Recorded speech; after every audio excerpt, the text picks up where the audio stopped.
정말이지 말도 안 되는 일이 벌어졌습니다.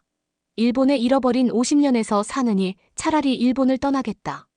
난리치던 일본의 미녀들이 하루아침에 180도 바뀐 것입니다. 결국 일본을 떠나 한국 남자를 만나러 한국행을 결심하는 미녀들이 넘쳐나고 있다고 하는데요. 일본이 최강국이라고 생각하며 자라온 미녀들이 어째서 돌연 태도가 바뀐 걸까요? 대체 그녀들은 한국에서 무엇을 발견했기에 이토록 충격적인 결정을 내린 것인지 지금 바로 소식을 번역하여 소개해드립니다. 안녕하세요. 저는 일본 도쿄에서 살고 있는 아유미입니다. 연간 수만 명의 이민자를 수용하며 이민 정책에 가장 자신 있어 하던 일본이 결국은 몰락하는 길을 걷게 되었습니다.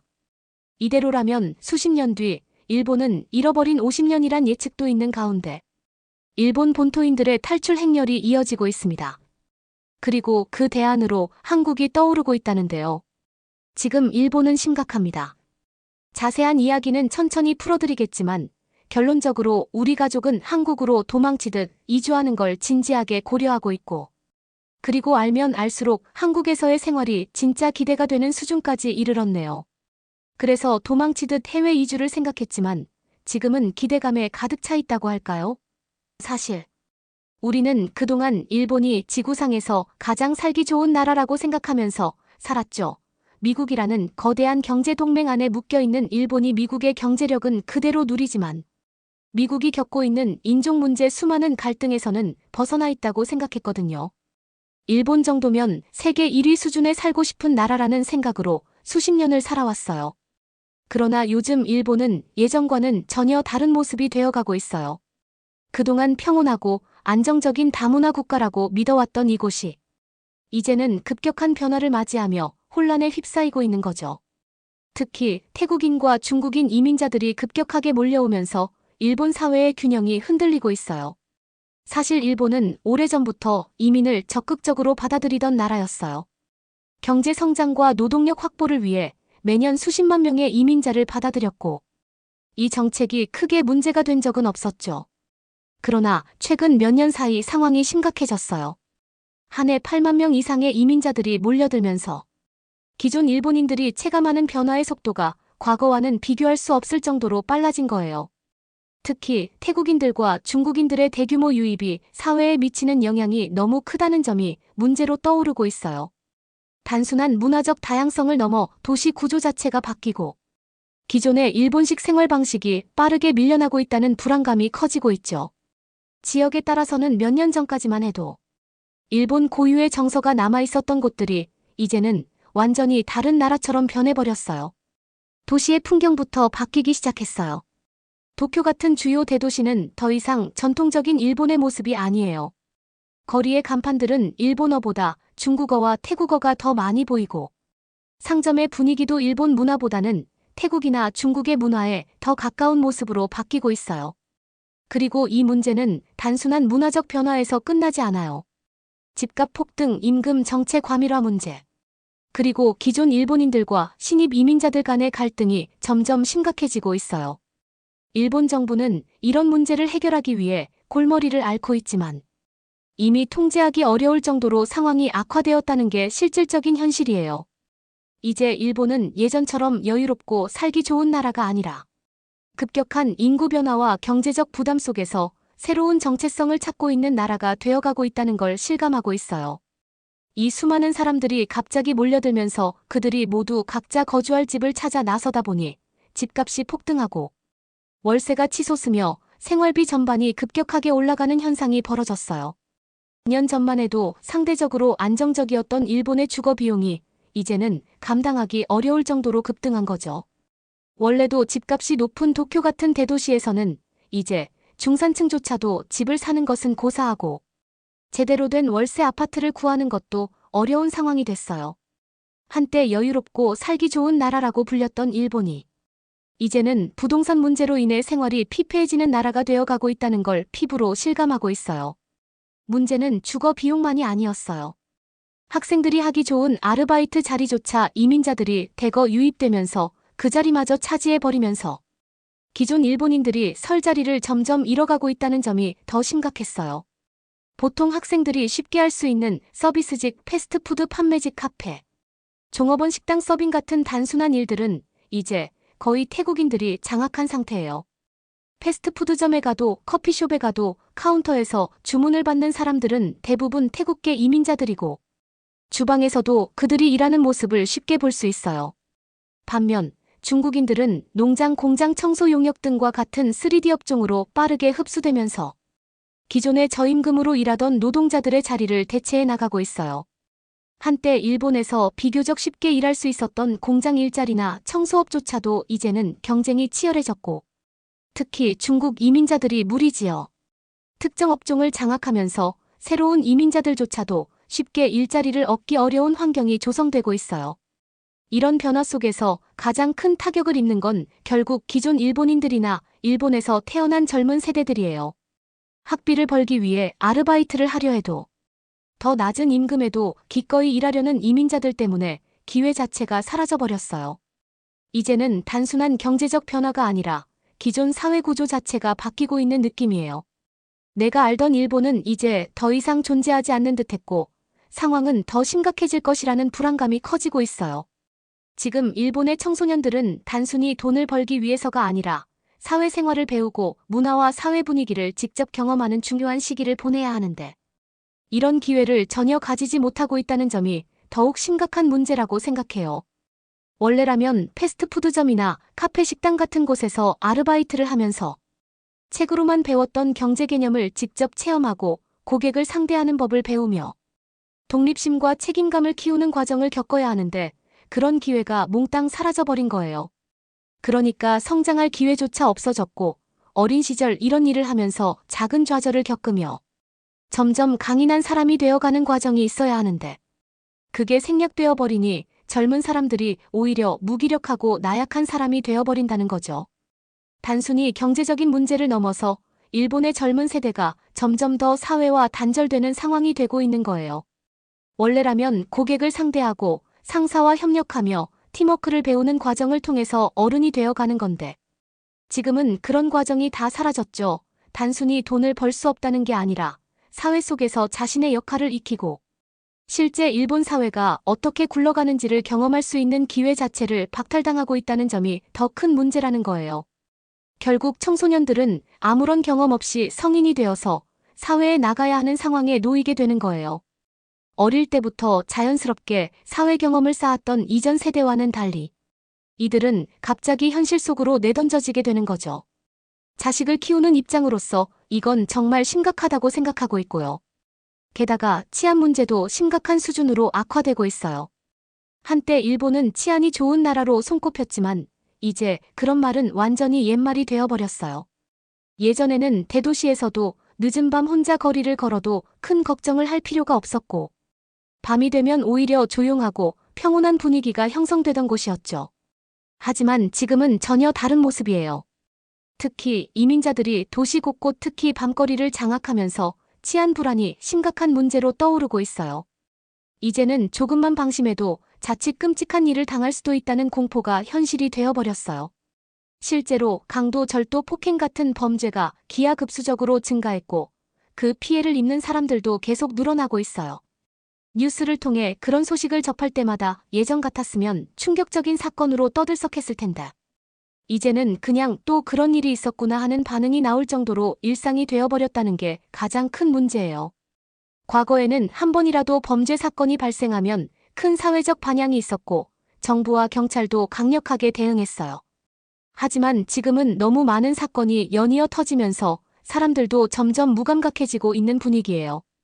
예전 같았으면 시민들이 적극적으로 문제를 제기하고 정부도 빠르게 대응했겠지만 지금은 그냥 밤에는 나가지 않는 게 답이라는 식의 체념이 확산되고 있어요. 특히 밤거리는 이제 더 이상 안전한 공간이 아니에요. 조용하고 한적했던 거리들이 어느새 낯선 분위기로 바뀌었고 어두워진 후에는 마음 놓고 돌아다니는 것이 점점 더 어려워졌어요. 한때 일본의 가장 큰 강점 중 하나였던 안전한 환경이 이제는 흔적도 없이 사라져버린 거죠. 이런 현실을 매일같이 체감하다 보니 이제는 이곳에서 가족과 함께 계속 살아갈 수 있을까 하는 의문이 들기 시작했어요. 그리고 그 대안으로 떠오른 곳이 바로 한국이었어요. 사실 처음부터 한국만을 고집하며 고려했던 건 아니었어요. 처음에는 일본처럼 치안이 좋은 나라들을 우선적으로 찾아봤고, 당연히 선진국이라는 타이틀이 있는 국가들 안에서 모든 나라들을 고려해봤어요. 일본이 한때 세계에서 가장 살기 좋은 나라로 평가받았던 것처럼 이주를 결정하는 데 있어 가장 중요한 요소는 안전한 환경과 우수한 삶의 질이었어요.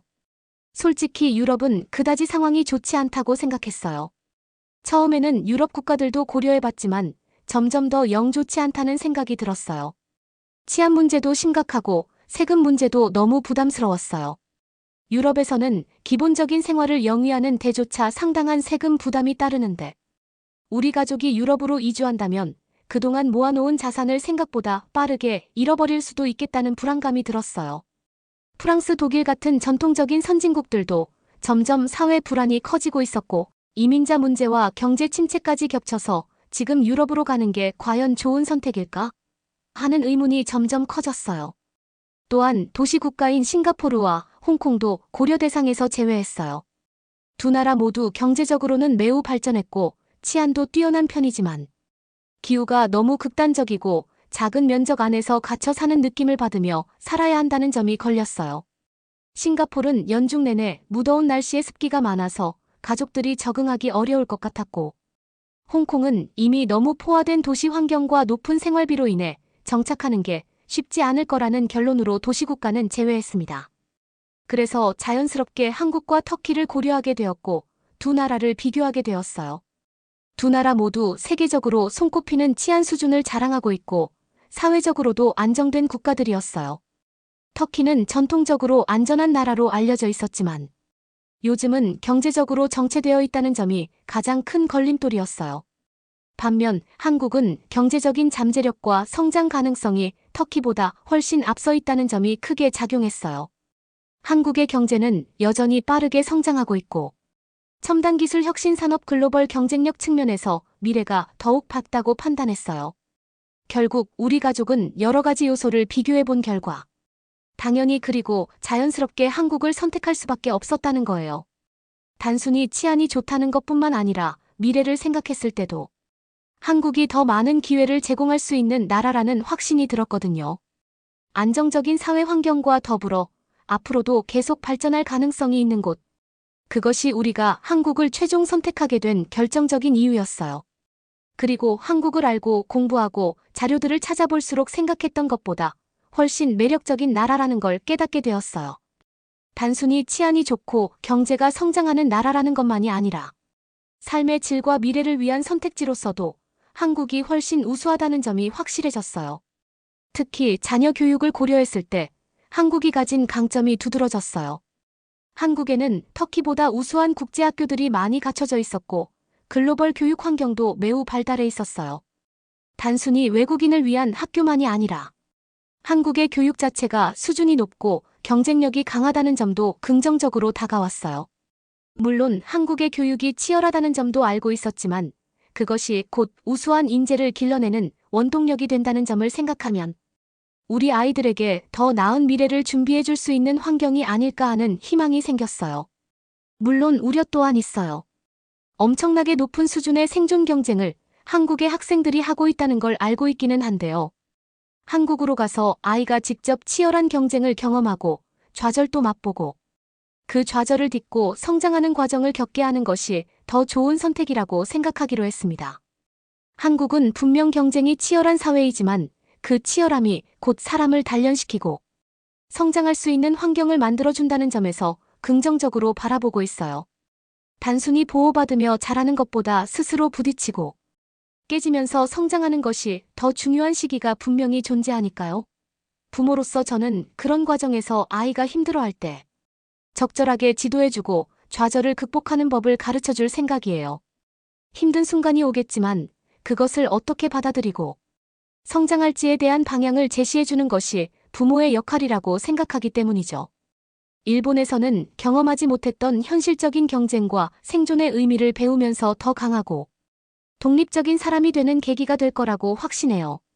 결국 우리는 아이에게 더 나은 기회를 제공하고 더 강한 사람이 될 수 있도록 돕기 위해 한국을 선택한 것이에요.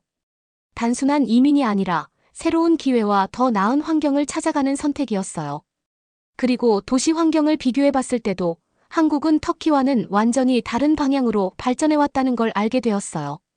터키는 여전히 30년 전에 설계된 구도심을 중심으로 발전하고 있는 반면 한국은 최신식 도시 계획을 바탕으로 빠르게 변화하는 나라였다는 거죠.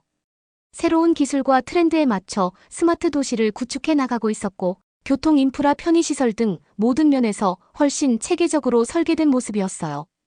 특히 서울을 비롯한 주요 도시들의 발전 속도를 보면 일본보다도 그리고 우리가 끝까지 비교했던 터키보다도 한 수 위라는 생각이 들었다는 거죠. 터키가 여전히 과거의 영광을 유지하려고 하는 반면 한국은 계속해서 변화하고 혁신하며 미래를 향해 나아가는 나라였어요. 결국 우리가 새로운 터전을 찾는다면 정체되어 있는 곳이 아니라 지금도 성장하고 발전하는 나라가 되어야 한다는 결론이 자연스럽게 내려졌어요. 그리고 그런 기준에서 봤을 때 한국이야말로 우리가 원하는 모든 조건을 갖춘 나라라는 확신이 들었어요. 그리고 한국의 주거 환경은 세계에서 손꼽힐 만큼 훌륭하다는 평가를 받고 있었어요. 단순히 깨끗하고 현대적인 아파트가 많다는 것이 아니라 주거 공간 자체의 기술력과 거주 환경의 질이 세계 최고 수준이라는 점이 인상적이었어요. 특히 한국은 지진이 자주 발생하는 나라가 아님에도 불구하고 콘크리트로 튼튼하게 건축된 건물들이 많다는 점이 매력적이었어요. 터키처럼 지진 위험이 높은 나라에서는 아무래도 무너져도 저렴하게 수리가 가능한 목조 주택이 선호되는 듯하지만 한국은 안정적인 지반 위에 고층 건물까지 철근 콘크리트로 튼튼하게 짓기 때문에 내구성 면에서도 훨씬 뛰어나다는 평가가 있었어요. 무엇보다 한국의 주거 환경이 다른 나라들과 비교했을 때 가장 독보적인 부분은 단열과 난방 시스템이었어요. 지금 전 세계적으로 에너지 효율을 중요하게 여기면서도 고급 주택에서나 볼 수 있는 최첨단 단열 기술과 냉난방 시스템을 한국에서는 일반적인 아파트에서도 기본적으로 적용하고 있다는 걸 알게 되었죠. 게다가 한국식 바닥 난방의 온돌은 전 세계에서도 유례를 찾기 어려운 가장 효율적이고 쾌적한 난방 시스템이라는 점이 큰 장점이었어요. 사실 일본에서도 난방 시스템이 잘 갖춰져 있지만 기본적으로 중앙난방 방식이기 때문에 공기만 데우는 방식이라 건조함이 심하고 실내에서도 두꺼운 옷을 입어야 하는 경우가 많지만 반면 한국의 바닥 난방은 집 전체를 골고루 따뜻하게 해주기 때문에 한겨울에도 실내에서 가볍게 생활할 수 있다는 점이 무척 인상적이었어요. 특히 한국의 겨울 날씨는 습도를 머금고 있어 체감상 미친 듯이 추운 편이지만 실내에서는 그런 생각을 잊을 정도로 따뜻하고 쾌적하다는 점이 일본인들에게도 강한 인상을 주고 있었어요. 한국에 정착한 일본인들이 한국의 겨울은 밖에서는 춥지만 실내는 완벽하다고 말하는 이야기를 보면서 더욱 관심이 가더라고요. 이런 환경적인 요소까지 고려했을 때 한국이야말로 가장 쾌적하게 살 수 있는 나라라는 확신이 점점 더 강해졌어요. 그래서 우리는 일본에서의 자산을 처분하고 그 돈으로 서울의 아파트를 매수할 계획을 세웠어요. 한국의 부동산 시장을 조사하면서 예상보다 높은 집값에 놀라기는 했지만 그래도 다행히 우리가 서울의 아파트를 매수할 수 있을 만큼의 자본을 가지고 있다는 점에서 안도했어요. 많은 외국인들이 한국으로 이주하고 싶어도 집을 마련하는 것이 쉽지 않다는 이야기를 들었는데 우리는 비교적 수월하게 정착할 수 있다는 것이 얼마나 다행인지 새삼 깨닫게 되었어요. 그리고 남편의 직장 역시 한국에서 새롭게 구하는 것이 어렵지 않다는 건데요. 처음에는 해외에서 한국으로 넘어가 새로운 직장을 찾는 것이 쉽지 않을까 걱정했지만 막상 알아보니 한국은 IT 기반의 회사들이 많고 국제적인 인재를 필요로 하는 기업들도 상당히 많다는 점을 알게 되었어요. 특히 한국은 첨단 기술 소프트웨어, 인공지능, 반도체, 바이오테크 등 다양한 산업군에서 글로벌 경쟁력을 갖춘 기업들이 빠르게 성장하고 있어 그런 환경에서 외국인 전문가들을 적극적으로 채용하고 있다는 점이 인상적이었어요. 취업이 쉬운 나라로 알려진 싱가포르조차도 사실 금융 분야의 인재 채용이 집중되어 있고 특정 산업군에만 기회가 몰려있는 반면 한국은 정말 다양한 분야에서 인재를 필요로 하고 있다는 걸 이번 기회를 통해 깨닫게 되었어요. 한국은 단순히 경제 규모가 큰 나라가 아니라 산업 전반에 걸쳐 혁신을 주도하고 있으며 미래를 향해 빠르게 성장하고 있는 나라였어요. 게다가 일본보다 인구도 많기 때문에 더 많은 산업이 활성화될 수 있는 구조라는 점도 확실한 차이였어요. 이제 우리는 모든 것을 정리하고 올해 안에 한국으로 떠납니다. 미국에서의 새로운 삶이 어떤 모습일지 기대가 크지만 무엇보다도 더 나은 환경에서 가족이 함께 안정적으로 살아갈 수 있다는 사실에 감사한 마음이 들어요. 일본에서 우리가 누리지 못했던 것들, 그리고 점점 잃어가고 있던 안정감과 미래에 대한 확신을 한국에서 다시 찾을 수 있기를 바라면서 이제 새로운 시작을 준비하려고 합니다. 그동안 우리의 이야기를 읽어주신 모든 분들께 감사드리며 우리 가족의 안녕을 기원해주세요. 이제 우리의 미래는 한국에서 펼쳐집니다. 구독과 좋아요 부탁드리며 사연자분께 전하고 싶은 말씀이 있으시면 남겨주시면 전달해드리겠습니다. 그러면 더욱 감동적인 다음 사연으로 넘어가겠습니다. 안녕하세요. 저는 러시아의 모스크바에 살고 있는 세이렌이라고 해요. 저는 제가 어렸을 때부터 지금까지도 1순위로 존경하는 아버지와 함께 살아가고 있어요. 저희 아버지는 러시아의 유명한 장군 출신이세요. 어렸을 때 어머니가 돌아가시고 나서부터 저는 아버지와 쭉 함께 살아오면서 저도 모르게 아버지와 같은 멋진 군인이 되고 싶다는 꿈을 꾸게 되었어요. 아버지는 자랑스러워하시면서도 많이 걱정을 하시기도 했지만 저는 굳건하게 꿈을 이뤄 나가기 위해 노력했죠. 그리고 마침내 군인이 되고 장교가 되었을 때 아버지의 얼굴을 잊을 수가 없어요. 엄청 북받쳐 오르시는 듯한 눈빛이셨거든요. 아직도 그때의 아버지의 얼굴이 눈에 선해요. 아버지는 어렸을 때부터 항상 군인 시절 이야기를 들려주시는 걸 좋아하셨어요. 심지어는 저희 할아버지도 군인 출신이셨거든요. 저희 집안이 3대째 군인인 집안이라고 할 수가 있겠네요. 아버지는 명예를 굉장히 중요해 하셨어요. 그러기 위해서는 과거의 역사들을 잊어서는 안 된다고 하셨죠. 그러면서 이야기를 해주시면서 거슬러 올라가다 보면 항상 한국이라는 나라를 언급하시고는 했어요. 한국과 저희는 역사적으로 한민족이며 같은 뿌리라고 항상 이야기를 하셨죠. 너무나도 과거의 역사 이야기를 듣는 것 같아 솔직히 좀 지루했어요. 말 타면서 활 쏘던 그 시절의 이야기들이었거든요.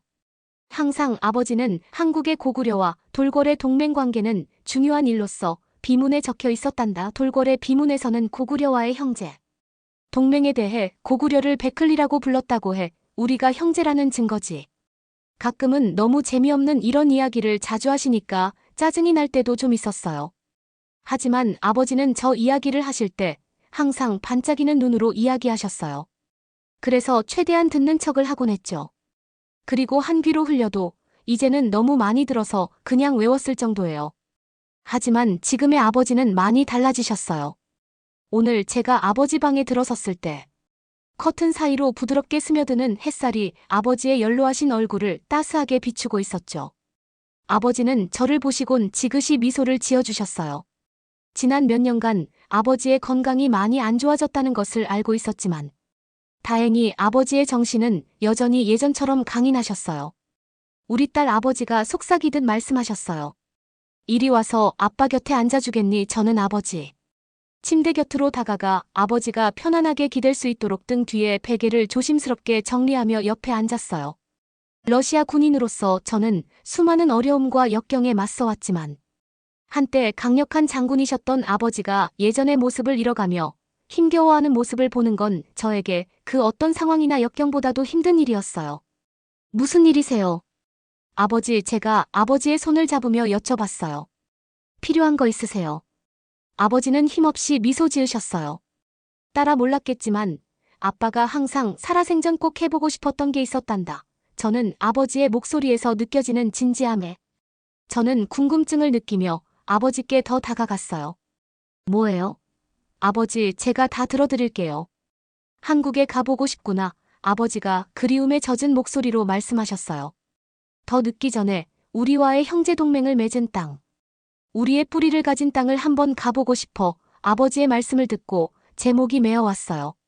한국 저에게는 항상 너무나 멀고 낯선 나라였죠.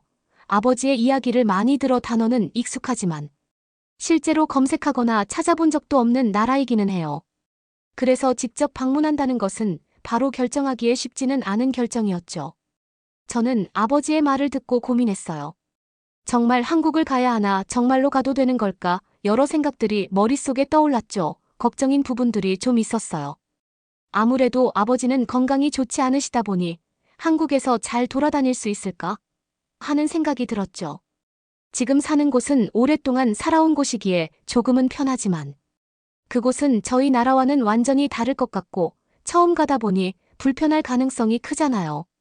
그리고 만약에 방문했는데 아버지의 건강이 지금보다 더 안 좋아진다면요. 한국에서 아버지가 치료를 받아야 하는 상황이 생긴다면요. 그런 상황이 오게 된다면 아버지가 치료를 잘 받으실 수 있을까요? 사실 한국은 제 머릿속에서는 아직 전쟁 중인 나라이고 아직 발전이 덜 된 나라라는 생각이 박혀 있었거든요. 또 치안은요, 치안은 어떻게 하죠? 저희 나라와 같지 않을 수도 있지만 사실 저희 나라는 치안이 좋은 편이 아니에요. 관광객 또한 위험할 수 있는 나라죠. 군인인 저는 그나마 저를 지킬 수 있었지만 한국에서는 다르죠. 아직 덜 발전된 나라일 텐데 아무리 저와 아버지가 군인 출신이라고 해도 저는 그냥 관광객인 여자이고 아버지는 나이가 있으신 몸이 좋지 않은 할아버지일 뿐일 테니까요. 이런 저희가 범죄의 표적이 되기 쉬울 거라는 생각을 안 할 수는 없었어요. 무방비 상태에서 표적이 된다면 속수무책으로 당할 가능성이 컸죠. 이러한 걱정들 때문에 고민을 하니 한국으로 가는 건 좀 위험 부담이 클 것 같다는 생각이 들었어요. 조금 더 생각해보자고 말씀을 드리기 위해 저는 아버지를 쳐다보았죠. 하지만 아버지의 간절한 눈빛을 보니 입이 쉽게 떨어지지가 않았어요. 아버지의 눈빛에서 이건 그냥 단순한 변덕이 아니라는 걸 알 수 있었죠. 아버지가 이 세상을 떠나시기 전에 꼭 이루고 싶어 하시는 간절한 소망이라고 말씀하고 계시는 것 같았어요. 그 눈빛을 보니 저도 모르게 입이 움직였어요. 아버지, 제 목소리가 약간 떨렸어요. 한국 여행 제가 꼭 이뤄드릴게요. 약속드려요. 제 말에 아버지의 얼굴에 오랜만에 환한 미소가 번졌어요. 세일은 말만이라도 정말 고맙구나. 이게 아빠한테 얼마나 큰 의미인지 넌 정말 모를 거란다. 너무 고마워. 그렇게 아버지와의 대화를 마친 뒤 그 후 몇 주 동안 저는 우리의 한국행을 계획하느라 정신이 없었어요. 한국의 역사와 문화를 조사하느라 쉴 틈도 없이 보냈죠. 그런데 조사를 하면서 제가 알아낸 사실들은 정말 놀라웠어요. 한국은 전쟁의 폐허에서 일어나 세계에서 가장 기술적으로 발전하고 경제적으로 번영한 국가 중 하나가 된 나라였거든요. 여러분은 한국의 인구는 5천만 명이 넘지만 국토 면적은 약 11만 제곱킬로미터가 좀 넘는다는 사실 알고 계셨나요? 좁은 국토에도 불구하고 한국은 비교적 짧은 시간 동안 정말 놀라운 성과를 이뤄냈더라고요. 심지어 한국 전쟁만 해도 그래요. 1950년대 초 한반도는 수백만 명의 사상자를 낸 끔찍한 전쟁으로 폐허가 되었고 가슴 아픈 이별을 하게 되는 분단 국가가 되었지만 전쟁이 끝난 후 한국은 경제 강국으로 발돋움했어요. 오늘날 한국은 세계 12위 경제대국으로 GDP가 1조 6천억 달러가 넘는다고 해요. 불과 몇 세대 전의 모습을 생각하면 정말 놀라운 성과죠. 저는 자료를 더 찾아보면서 한국의 풍부한 문화유산에 대해서도 알게 됐어요. 서울의 고대 궁궐부터 시끌벅적한 시장과 활기 넘치는 축제에 이르기까지 찾아보면 찾아볼수록 탐험하고 체험할 게 너무나 많더라고요. 특히 한국어의 독특한 문자인 한글과 그 운율이 정말 매력적이었어요. 16세기에 세종대왕이 백성들의 문맹을 퇴치하기 위해 한글을 창제했다는 사실 알고 계셨나요? 기존에 사용되던 한자는 대부분의 사람들이 배우기에는 너무 복잡했거든요. 하지만 그중 저를 가장 감동시킨 건 한국 사람들의 유대감이었어요. 제가 찾아본 모든 자료에서는 어른에 대한 깊은 공경심, 강한 가족애, 그리고 손님을 위해서라면 무엇이든 하려는 자세에 대해 말하고 있더라고요. 우리 러시아 문화에서도 가족과 공동체가 삶의 중심이 되잖아요. 그래서 알면 알수록 한국 문화가 왠지 낯설지 않게 느껴졌어요. 시간이 흐르면서 저는 우리의 여행을 위해 필요한 모든 준비를 끝마칠 수 있었어요. 비자를 받고 숙소를 예약하고 아버지를 위한 의료 지원도 최대한 확보했죠. 정말 벅찬 과정이었지만 저는 계속해서 아버지의 눈빛을 떠올리며 어떻게든 해내겠다는 다짐을 했었거든요. 저는 한다면 하는 성격이기도 하고요. 마침내 몇 달에 걸친 준비 끝에 우리의 출발 날짜가 다가왔어요. 온통 하얀 건물로 도배되어 있는 모스크바를 떠나면서 제가 아버지를 차에 모시고 출발했을 때 아버지의 얼굴에 기대감과 설렘이 가득 배어 있는 게 보였죠. 쇠약해진 건강에도 불구하고 아버지는 마치 새 삶을 얻은 것처럼 보이셨어요. 저희는 정말 긴 여정 끝에 서울에 도착했어요. 여러 번 비행기를 갈아타고 낯선 도시들을 거쳐야 했죠. 하지만 그 모든 과정 동안 아버지는 흔들림 없이 앞만 보고 계셨어요. 마침내 비행기가 인천국제공항에 도착해 아버지와 함께 걸어 나오면서 저는 크게 심호흡을 했어요. 아버지께서 설레하시는 표정을 보니 뿌듯하고 행복하기도 했지만 한편으로는 많은 변수들이 있을 것이라는 생각에 긴장이 되었거든요. 하지만 최대한 아버지에게 그런 모습을 보이지 않기 위해 함께 웃으면서 공항 안으로 향했어요. 그런데 이게 무슨 일인가요? 공항 안에 들어서자마자 저는 깜짝 놀라고 말았어요. 공항은 너무나도 컸거든요. 무슨 놀이동산 같다는 생각까지 들더라고요. 바닥은 너무나도 깨끗해서 먼지 하나 보이지 않는 수준이었어요. 바이러스나 벌레 같은 건 들어오지도 못할 것 같더라고요. 그리고 편의 시설들도 최고였어요. 많은 콘센트와 편한 의자들이 즐비해 있었고 맛있는 냄새를 풍기는 깔끔한 인테리어들의 상점들이 입점해 있었죠. 또 면세점은 거의 백화점 마냥 크게 있더라고요. 이런 모습들을 보면서 감탄하며 입국 수속을 밟았어요. 직원분들도 엄청 친절하시더라고요. 계속해서 눈과 고개를 돌리면서 사람들을 탐색하고 도움이 필요한 사람이 있어 보이면 누구보다 빨리 달려가더군요. 그런 모습에 저는 감탄을 할 수밖에 없었어요. 시스템 또한 너무나도 효율적이고 빨랐으며 금방 짐까지 찾고 나올 수 있었어요. 이런 모습을 보면서 어쩌면 제가 했던 걱정들이 다 쓸모없는 것일 수도 있겠다는 생각이 들었어요. 이곳의 사람들은 모두 자유로워 보였고 행복해 보이기도 했으니까요. 그런데 게이트를 나서기 전 아버지가 잠시 앉았다 가자고 하시더군요. 그래서 저희는 가까운 의자에 잠시 앉게 되었어요. 아버지는 앉아서 믿을 수 없다는 듯이 공항 안을 조용히 둘러보시더니 갑자기 무릎을 꿇고 바닥을 만지시더라고요. 제가 깜짝 놀라 아버지를 일으켜 세우려고 하자 아버지는 말씀하셨어요. 드디어 왔구나. 저는 깜짝 놀랐어요. 아버지께서 제가 한 번도 보지 못한 눈물을 흘리고 계셨거든요. 드디어 우리와 같은 민족이었던 나라에 왔어. 항상 꿈만 꿔오던 한국의 말이다. 너무너무 믿을 수가 없구나. 아버지는 북받쳐 오르는 듯이 눈물을 흘리시며 믿을 수 없다는 듯 공항 바닥에 손을 대고 계셨어요. 저는 지금은 아버지를 잠시 내버려 두는 것이 맞다고 생각했어요. 몇몇 사람들이 쳐다보며 가기는 했지만 그건 아무 상관이 없었죠. 지금은 아버지께서 충분한 시간을 가지시는 게 가장 중요했으니까요. 사실은 왜 이렇게까지 한국에 오고 싶으셨을까? 지금도 이해는 안 가지만 아버지의 꿈이었다는 게 가장 중요하다고 생각해요. 마침내 아버지께서 일어나시고 진정이 좀 되었을 때 저희는 공항 밖으로 나섰어요. 아버지의 몸이 좋지 않으시다 보니 택시를 잡게 되었죠.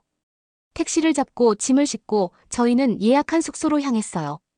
숙소로 향하는 동안 저는 제 눈을 믿을 수가 없었어요. 택시 안에서 본 서울은 현대적인 높은 빌딩들과 거리를 가득 메운 활기로 가득했거든요. 하지만 화려함 속에서도 고즈넉한 공원 고대 사찰 시간이 멈춘 듯한 골목길 같은 평화로운 공간도 보이더라고요. 저희 러시아의 수도와는 너무나도 대조되는 풍경이었어요. 아시는 분들이 계실지 모르겠지만 저희 나라는 독재 국가예요. 저희 대통령은 하얀색이 운이 있다고 믿고 있고 결국 저희 수도를 하얀 도시로 만들어버렸죠. 장기 집권을 하게 되면서 하얀 대리석으로 모든 건물을 짓게 했으며 자동차도 하얀색 차만 타고 다닐 수 있어요.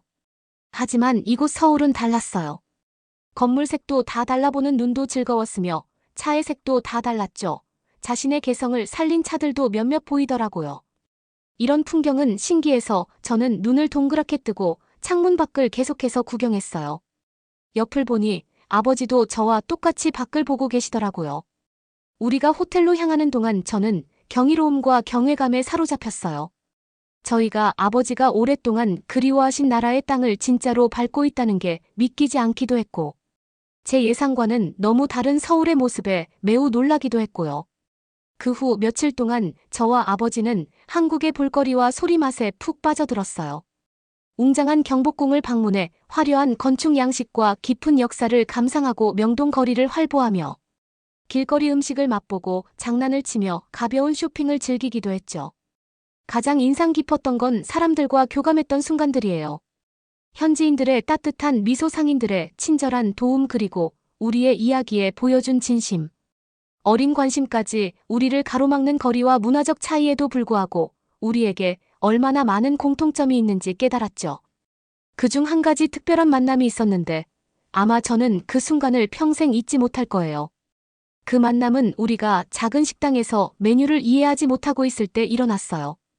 그때 노부부 한 분이 우리 테이블로 다가오셨죠. 그 부부는 부드러운 눈빛으로 웃으시며 저희가 메뉴를 고르는 걸 도와주셨어요. 심지어 우리를 위해 직접 주문까지 해주시고 음식에 대해 자세히 설명도 해주셨죠. 그 이후 저희는 그 부부와 함께 식사를 하면서 그분들의 자녀와 손주 이야기, 그리고 미래에 대한 꿈까지 나누게 되었어요. 완벽한 의사소통은 아니었지만 어느 정도의 말을 다 이해할 수는 있었죠. 어떻게 보면 사소한 친절일 수도 있지만 한국 사람들의 너그러움과 따뜻함을 잘 보여주는 순간이었다고 생각해요.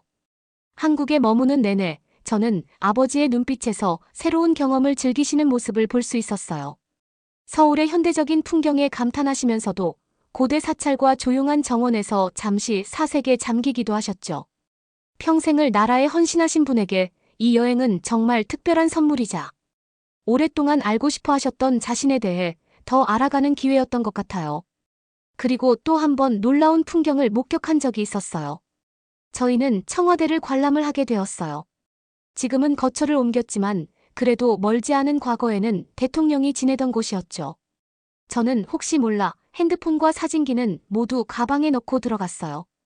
개방을 한 것도 신기한데 아무리 아무도 없다 해도 설마 사진을 찍을 수 있게 하겠어요.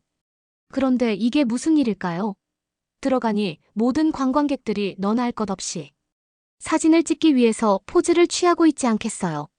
저희 러시아에는 관공서 사진 촬영이 금지되어 있어요.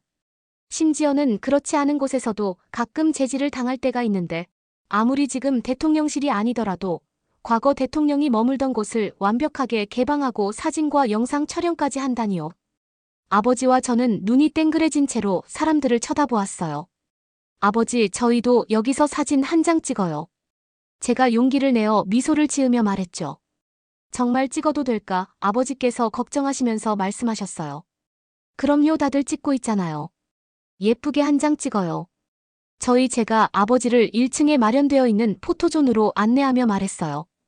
그런데 아버지 사진을 예쁘게 찍어드린 뒤 만족해하며 이동하려고 할 때였어요. 누군가 저에게 말을 걸었죠. 저희가 한 장 찍어드릴까요? 뒤에서 한 관광객 커플이 저희에게 물었어요. 저는 놀랐죠. 저희 말씀이세요? 제가 물었어요. 내 가족 같으신데 같이 찍으면 좋잖아요. 괜찮으시다면 저희가 한 장 찍어드릴게요. 순간 저는 조금 의심했어요. 내 카메라를 훔쳐가려는 건가, 꿍꿍이가 있는 건가 하지만 순간 한국에서 아버지와 둘이 찍은 사진이 한 장도 없다는 것이 후회가 될지도 모른다는 생각이 들었어요. 네, 그럼 부탁드릴게요. 감사합니다. 저는 그 커플을 믿기로 하고 사진기를 넘긴 뒤 아버지의 옆으로 갔죠. 왠지 모르게 눈물이 날 것 같았어요. 또다시 이런 날이 올 수 있을까 하는 생각이 들더라고요. 아버지의 옆으로 가자 아버지는 미소를 지어주시면서 제 어깨를 감싸 안아주셨어요. 저희는 환하게 웃으며 사진을 찍었죠. 커플은 사진을 몇 번 찍더니 다 찍었어요. 라고 하더군요. 저는 냉큼 달려가 카메라를 받고 말했어요. 감사합니다. 덕분에 한국에서 처음으로 아버지와 같이 사진을 찍어봐요. 저는 진심으로 감사함을 표했어요. 어머, 그럼 너무 아쉽죠. 다른 곳에서도 다른 사람들에게 많이 찍어달라고 하세요. 두 분 정말 너무 예쁘세요. 그분은 환하게 웃으시며 말했어요. 저는 너무나도 감동했어요. 아버지와의 첫 해외여행에서 처음으로 둘이 찍은 사진이라니 평생 간직하겠다고 다짐했죠. 어느새 제 옆으로 오신 아버지께서는 저와 같은 감정을 느끼고 계신 것 같았어요. 살짝 촉촉해진 눈으로 미소를 지으며 저를 바라보고 계시더라고요. 그렇게 저희는 청와대 구경을 마치고 밖으로 나와 다시 숙소로 향했어요. 가는 길에 믿을 수 없는 일들 투성이인 오늘을 다시 되새겨보았어요. 어쩜 그럴 수가 있을까요? 너무나도 따뜻한 사람들과 자유로운 분위기. 그리고 아버지와의 첫 여행에서 첫 가족 사진까지 정말 한국에서의 하루하루가 잊지 못할 추억이 되는 것 같았어요. 숙소로 올라가는 길에 아버지는 조용히 제 손을 잡고 걸으셨어요. 건강 때문에 천천히 걸으셨죠. 그게 너무 좋더라고요. 오늘따라 아버지의 걸음 속도가 너무 좋았어요. 아버지와 손을 잡고 걷는 이 길이 끝나질 않길 바랬죠. 그렇게 우리의 여행이 막바지에 이르렀을 때 아버지의 눈에서 평온함과 성취감이 느껴졌어요.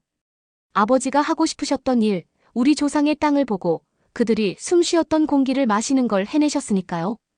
그리고 마지막 날 저희는 국립중앙박물관에 방문하기로 했어요. 옛날 삼국사기 시절부터 보존되어 온 많은 유물과 벽화가 전시되어 있는 곳이라는 것을 알았기에 아버지가 매우 좋아하실 것 같았거든요. 아침 일찍 도착한 국립중앙박물관은 생각보다도 훨씬 넓었어요. 하루 만에 보기에는 조금 무리가 있을 것 같더라고요. 그래도 천천히 저희는 구경을 시작했어요. 열심히 돌아보다 아버지께서 한 벽화 앞에서 걸음을 멈추셨어요. 고구려 고분벽화 기념 액자 앞이었죠. 벽화에서는 고구려 시절 말을 타고 활을 쏘면서 사냥을 하고 있는 고대 사람들의 모습들이 그려져 있었어요. 아버지는 그 앞에 한참을 머물러 계시더니 눈시울이 붉어지셨어요. 이거야. 이게 바로 우리가 한민족이라는 걸 뜻하는 게 아니겠니? 아버지께서는 한참을 앞에서 머무르시면서 자신이 머릿속에서만 그려왔던 모습이 실제로 보존되고 있는 모습을 보면서 감격하셨어요. 그런 아버지의 모습을 보니 저도 눈물이 핑 도는 것 같더라고요. 항상 꿈꿔오던 한국 방문에서 아버지가 이야기하시던 모습을 보고 있는 모습에 아버지는 여한이 없어 보이셨어요. 그리고 나서 저희는 다시 관람을 시작했어요. 또 이곳에서 조금 놀란 부분이 있었어요. 3층에 올라가자 세계문화관이라는 곳이 있더라고요. 들어가 보았더니 중앙아시아 전시 구간이 있었어요. 놀라웠어요. 심지어 저희 나라의 과거 견직물과 모자, 그리고 옷도 전시되어 있지 않겠어요. 그것도 한국에서 말이에요. 아버지는 이 구건에서 많은 감명을 받으신 듯 했어요. 조금 놀라신 것 같기도 하더라고요. 저 또한 그때 느낄 수 있었어요. 저희 나라와 한국이 형제의 나라 그리고 어쩌면 아버지의 말대로 같은 뿌리의 민족일 수도 있겠다고 말이죠. 그렇게 국립중앙박물관을 나오면서 아버지와 저는 겸허한 상태로 숙소로 향했어요. 오늘은 서울에서의 마지막 날이었고 저희 둘 다 아쉬운 마음을 감출 수가 없었죠. 그렇게 서울에서의 마지막 밤 우리가 호텔방에 앉아 있을 때 아버지가 눈물을 글썽이며 저에게 말씀하셨어요. 세일은 아빠의 꿈을 이뤄줘서 너무 고맙구나. 쉽지 않았을 텐데. 넌 나에게 너무나도 큰 선물을 주었어. 정말 고맙구나. 아버지는 말씀하시면서 저를 꽉 안아주셨어요. 저도 아버지를 꼭 안으며 눈물이 났어요. 아버지의 말씀과 깊은 감사의 마음이 저를 감쌌죠. 그 순간 저는 앞으로 어떤 어려움이 있더라도 우리가 만들어낸 이 추억만큼은 영원할 거라는 걸 알았어요. 저는 다시 러시아행 비행기에 탑승하면서 겪은 놀라운 여정을 되돌아봤어요. 짧은 시간이었지만 저희는 너무나도 많은 것을 얻고 간다는 생각이 들었거든요. 이제는 저 또한 한국에 대한 애정과 유대감이 생긴 게 확실했어요. 비행기가 러시아에 도착했을 때 저는 다양한 감정이 밀려오는 걸 느꼈어요. 한국으로의 여행은 우리에게 잊을 수 없는 경험이었고 제 영혼에 지울 수 없는 자국을 남겼죠. 저희가 다시 익숙한 뜨거운 햇살 아래 내렸을 때 저는 한국에 대한 향수와 그리움을 느낄 수밖에 없었죠. 아버지도 붐비는 공항을 걸어가시면서 깊은 생각에 잠겨 계신 것 같았어요. 걸음걸이가 평소보다도 더 느리고 신중했어요. 마치 매 순간과 순결을 음미하고 계신 것처럼요. 아버지도 이 여행이 아버지의 건강에 부담이 되었다는 걸 알고 있었지만 오랜만에 아버지의 눈빛에는 생기가 돌고 있었어요. 저희는 다시 일상으로 돌아오면서 저는 한국에서의 시간을 자주 되새기게 됐어요. 그 기억들은 마치 생생한 꿈처럼 제 머릿속에서 재생되었죠. 서울의 네온사인 김치찌개에서 피어오르는 연기 우리를 따뜻하게 대해준 노부부의 웃음소리까지 말이에요. 하지만 가장 인상 깊었던 건 우리 문화와 한국 문화의 놀라운 유사성이었어요. 경험을 되돌아볼수록 한국인들이 우리와 얼마나 많은 가치관과 전통을 공유하고 있는지 깨닫게 됐거든요. 가족의 중요성만 해도 그래요. 한국에서도 러시아에서처럼 가족은 사회의 기본 단위예요. 아이들은 어려서부터 어른을 공경하고 가족의 이익을 자신의 이익보다 우선시하도록 배우죠. 여행 중에 이런 모습을 수도 없이 봤어요. 지하철에서 젊은이들이 조부모님께 자리를 양보하는 모습, 식구들이 둘러앉아 밥과 국물 요리를 나누며 웃고 떠드는 모습까지요. 그리고 만두. 아버지와 집에서 저희의 음식 마트를 먹으면서 한국에서 먹었던 만두가 생각이 났어요. 비슷하고 생긴 것과 맛도 비슷했죠.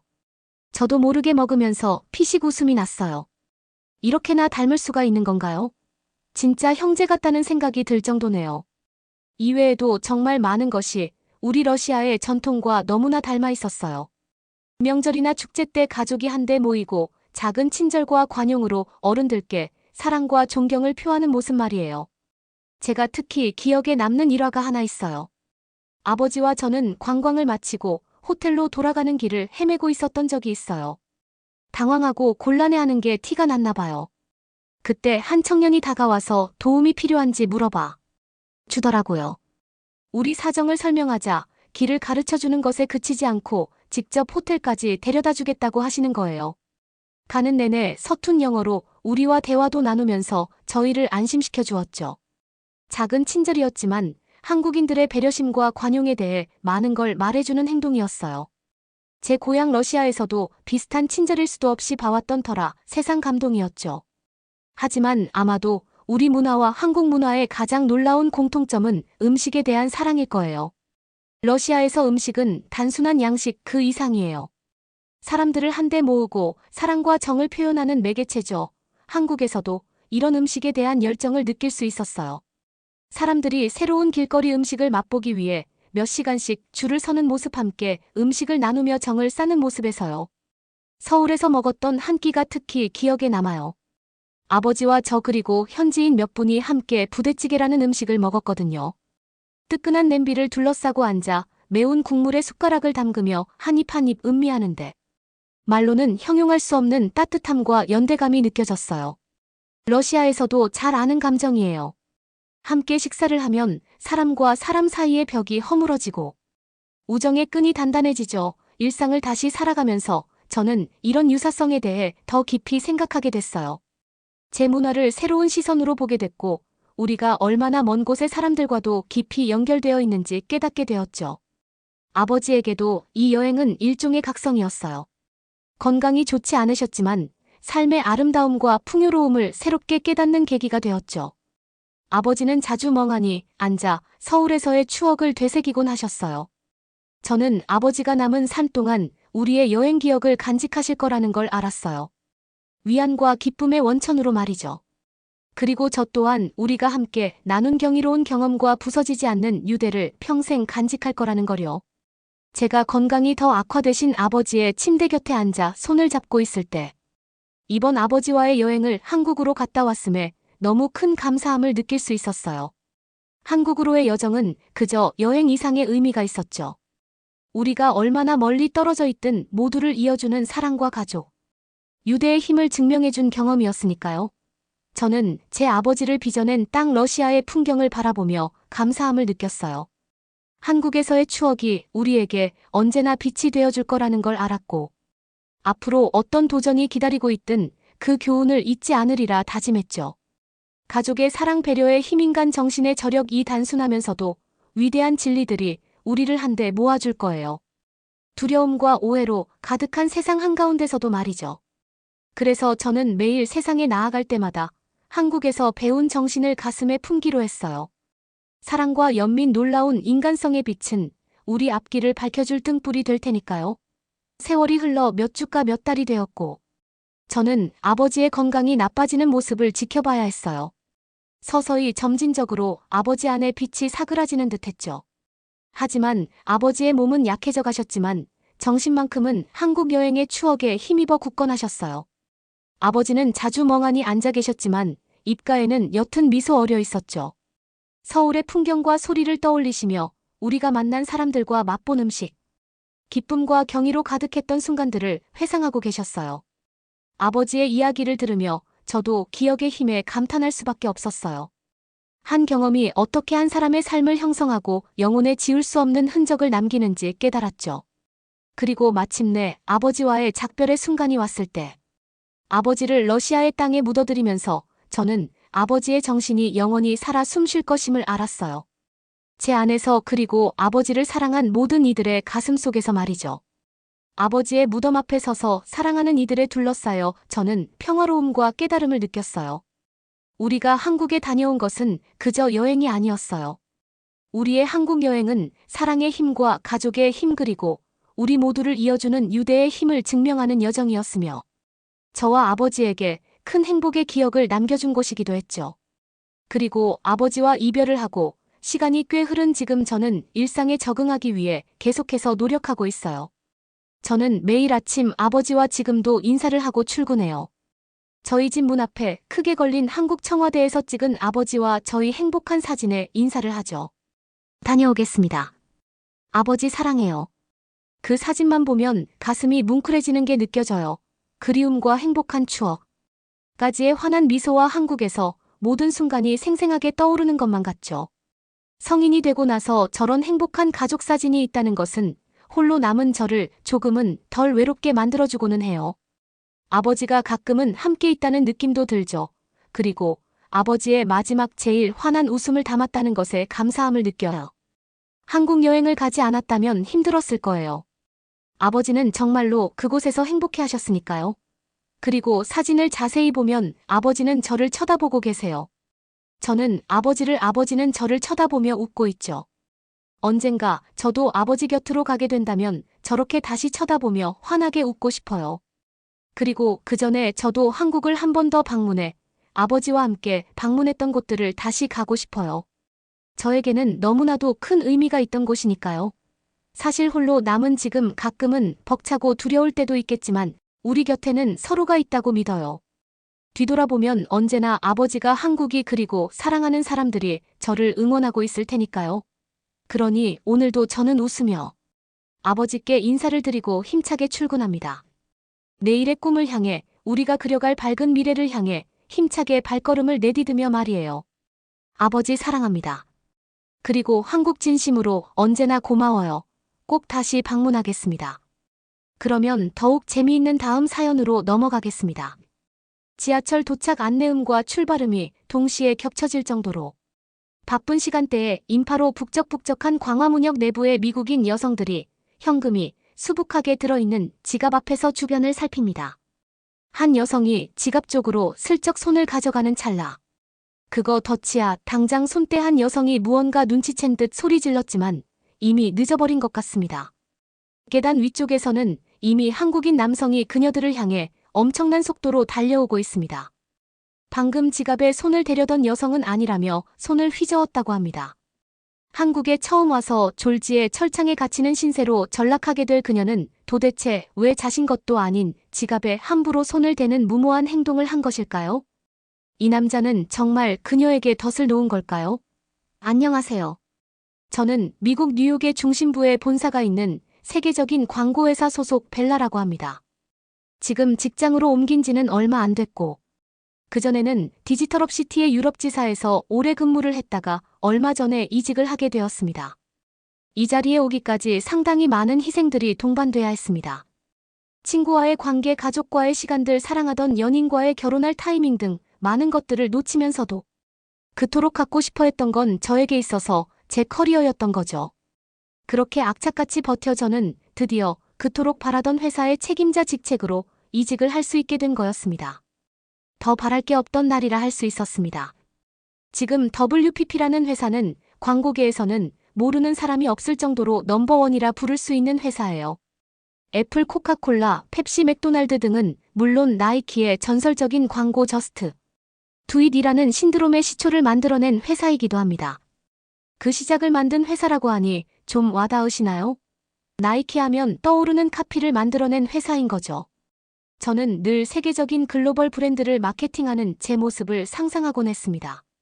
지금 맡은 저희 직책은 브랜드의 커뮤니케이션을 담당하는 디지털 마케터인데요. 이 말이 좀 거창하고 어렵게 느껴지시죠? 사실 저희 부모님도 정확히 제가 어떤 일을 하는지 잘 모르세요. 어떻게 보면 당연한 것 같아요. 저조차도 제가 무슨 일을 하는지 타인에게 설명할 땐 간단히 설명하기 매번 어렵거든요. 마케터는 워낙 방대한 일을 넘나들어서 해야 하고 다양한 분야를 참여하기 때문에 정확히 어떤 일을 하고 있다고 표현하기 쉽지 않으니까요. 그냥 가장 쉽게 표현해보자면 그냥 더 많은 사람들이 쉽게 기억에 남을 수 있는 것들을 만들고 홍보하는 일을 하는 사람 정도로 표현할 수 있을 것 같아요. 예전 같았다면 맡은 프로젝트마다 주요 타겟층이 달랐겠지만 이젠 전 세계에서 누구나 인터넷을 사용해 뭐든지 제약 없이 이용할 수 있는 세상이기 때문에 SNS를 기반으로 한 마케팅에 모든 중점을 두고 있습니다. 그건 우리 회사만 아니라 전 세계의 미디어 방향이 그렇죠. 홍보해야 하는 매체에 따라 홍보 방식도 조금씩 달라지는데요. 몇 개 예시를 들어보자면 인스타그램은 최대한 더 친근하게, 유튜브는 좀 더 유익한 정보를 넣어서, 틱톡이나 쇼츠 같은 것은 짧게 압축해서 재미있고 강렬하게 만들어 소비자에게 호감도를 얻어내야 합니다. 호기심이나 관심도가 호감도로까지 이어질 수 있다면 그것은 마케팅으로 가장 베스트의 효과를 낸 거라 할 수 있습니다. 관심이 호감도로 이어지게 하는 게 어떤 과제에서도 가장 어려운 지점입니다. 사람은 모두가 다 다른 기준과 취향을 가지고 있기 때문이죠. 하물며 가족 내에서도 좋아하는 취향이 다르니까요. 이전부터 저는 쭉 국내 기업을 대상으로 업무를 진행했지만 이번 이직을 하고 나서는 제 분야를 넓혀 해외 프로젝트들에도 참여할 수 있게 되었습니다. 글로벌 마케터로 도약할 수 있는 발판이었죠. 실력 있는 마케터가 되기 위해서는 유행에 상당히 민감해야 하는 게 가장 중요한 필수 사항입니다. 제 나이가 몇이 되더라도 현재 가장 사람들이 좋아하고 열광하는 것에 대한 감을 잃지 않는 것이 가장 중요하다고 할 수 있습니다. 전 세계 트렌드는 실시간으로 변합니다. 대중들의 마음은 종잡기 어려워요. 갑자기 어떤 게 좋았다가 갑자기 어떤 이유로 싫어지기도 하죠. 대중들의 마음은 그 누구도 알 수 없습니다. 부지런한 사람만이 그 미묘한 변화를 잘 살필 수 있습니다. 그걸 잘 알아채는 사람이 능력 있는 인재가 되는 거겠죠. 해외로 마케팅을 하기 위해선 국내에서 하는 것보단 배 이상으로 더 힘든 과정을 거쳐야 합니다. 그 이유는 나라마다 정서나 문화가 워낙 다르기 때문입니다. 특히 서양권 회사가 전혀 다른 문화를 가진 동양권 회사의 메시지를 전달해야 할 경우엔 브랜드가 가지고 있는 메시지를 그들의 정서에 맞춰 일관성 있게 전달해야 하는 목적이 있습니다. 이런 것을 전문 용어로 로컬라이제이션이라고 부르는데요. 어떤 서비스를 런칭하기 위해 그 서비스를 해당 국가에 맞춰 현지화하는 작업을 말합니다. 런칭과 동시에 시장을 개척해 나가는 작업이 진행됩니다. 두 가지를 동시에 진행하는 일은 결코 쉽지 않은 일이에요. 그만큼 쉽지 않은 일이라는 걸 알기 때문에 저는 더 도전해보고 싶은 마음도 강했습니다. 이번에 제가 맡은 프로젝트는 유럽 내에서 전문 배달 서비스의 런칭을 앞두고 있거든요. 막대한 자본이 들어간 사업이었습니다. 그래서 저희 팀은 세계에서 가장 성공적인 사례를 조사해야 했죠. 조사를 몇 번이나 거듭해도 반복적으로 나온 것은 한국의 배달 문화였습니다. 한국에서 온 동료도 있었고 한국에 다녀왔던 동료, 한국에서 교환학생 경험이 있었던 동료도 있었습니다. 그들 모두 한국은 수년 전부터 이런 배달 시스템이 완벽하게 구축되어 있었기 때문에 우리가 지향하는 완벽한 롤모델에 가까운 레퍼런스라고 확신했습니다. 게다가 최근 한국의 영향력을 빅데이터 업체에서 받아보고 정말 경악할 정도로 놀라게 되었습니다. K-팝부터 영화, 드라마, 뷰티, 음식까지 모든 문화가 젊은 세대부터 기성세대를 장악해가고 있었습니다. 오징어 게임, 기생충, 방탄소년단, 블랙핑크나 김밥, 비빔밥, 만두, 김치 같은 것들이 서양권 문화에 빠르게 흡수하고 있습니다. 곧 한국이라는 나라의 힘이 얼마나 대단해질지 상상할 수도 없는 세상이 되었습니다. 아무리 노력하는 사람도 좋아하고 즐기는 자는 이길 수 없다는 말이 있죠. 한국의 문화가 그렇다는 걸 깨달았습니다. 예전에 비틀즈의 노래를 듣기 위해 영어를 배웠던 것처럼 지금 한국의 모든 콘텐츠들이 한국어를 배우게 하는 견인차 역할을 하고 있었습니다. 예전에는 한국어를 배우기 시작하게 되는 계기로 삼성이나 LG, 현대와 같은 세계적인 대기업들에 취업하기 위해서였습니다. 하지만 한류의 세계적인 확산으로 인해 K-팝의 한국어 가사나 한국 드라마의 다양한 뜻을 이해하고 싶어 했고 원어만이 가진 풍부한 뜻을 알고 싶어하는 사람들의 니즈가 많아졌습니다. 그래서 요새는 소위 한국어 가사를 로마자로 표기하는 BTS의 팬을 뜻하는 아미와 훈민정음을 합친 아민 플러스 정음이라고 부른다거나 또는 아이돌과 훈민정음을 합쳐 돌민 플러스 정음이라는 특이한 문화가 생겨났습니다. 요즘 세대에만 있는 아주 특별한 문화죠. 예를 들어 남에게 귀엽게 보이는 태도를 뜻하는 애교 한국인들만 사용하는 만능 표현이라고 알려진 아이고, 무언가 크게 망하거나 흥했을 때 둘 다 사용할 수 있는 단어인 대박은 예능에서도 자주 등장해서 익숙해진 단어라고 했습니다. 또는 한국에만 있는 표현 중에선 게임을 하는 사람들끼리 부르는 고수라던가 먹방, 오빠 사랑해 같은 말을 들리는 그대로 영어 단어처럼 사용하는 문화가 있습니다. MZ세대에게는 이미 널리 퍼진 문화라 이걸 모르면 대화가 안 될 정도라고 하네요. 어쩐지 제가 아무리 찾아봐도 한국에 대한 글들에 원하는 정보들이 잘 나오질 않았어요. 알고 보니 진짜 젊은 세대들은 이렇게 그들만의 일명 돌민정음을 사용해 한국에 대해 입력하기 때문에 영어로 아무리 필터링해도 뜨지 않았던 거였죠. 이래서 사람은 끊임없이 배워야 하는 것 같습니다. 이젠 전 세계 많은 사람들에게 한국어를 배우고 한국어로 소통하는 것이 이제 하나의 문화이자 놀이처럼 자리매김했습니다. 한국에 대한 관심은 날로 커졌고 전 세계 사람들이 좋아하는 스타가 있는 것, 먹는 것, 말하는 것, 잘한 것에 대한 모든 것들이 호기심 대상이 되었습니다. 한국이 국가적인 차원에서 각국의 주민들에게 한국어와 한글을 가르치는 기관인 세종학당이라 불리는 곳이 있는데 2007년에 비해 10배 이상 늘게 되면서 수강을 신청하는 전쟁을 겪어야 할 정도의 인기라고 합니다. 한 나라의 언어를 배운다는 것은 그만큼 그 나라 문화의 영향력을 반증하는 지표입니다. 그리고 앞으로 더 지속적일 것이라는 것도 뜻하죠. 한국어는 난이도 사러 아랍어, 중국어, 일본어와 함께 가장 배우기 어려운 언어 중 하나로 분류되는 언어인데요. 그런 한국어가 이 정도로 인기가 있다는 걸 보고 더 많은 수치를 찾아봐야 했습니다.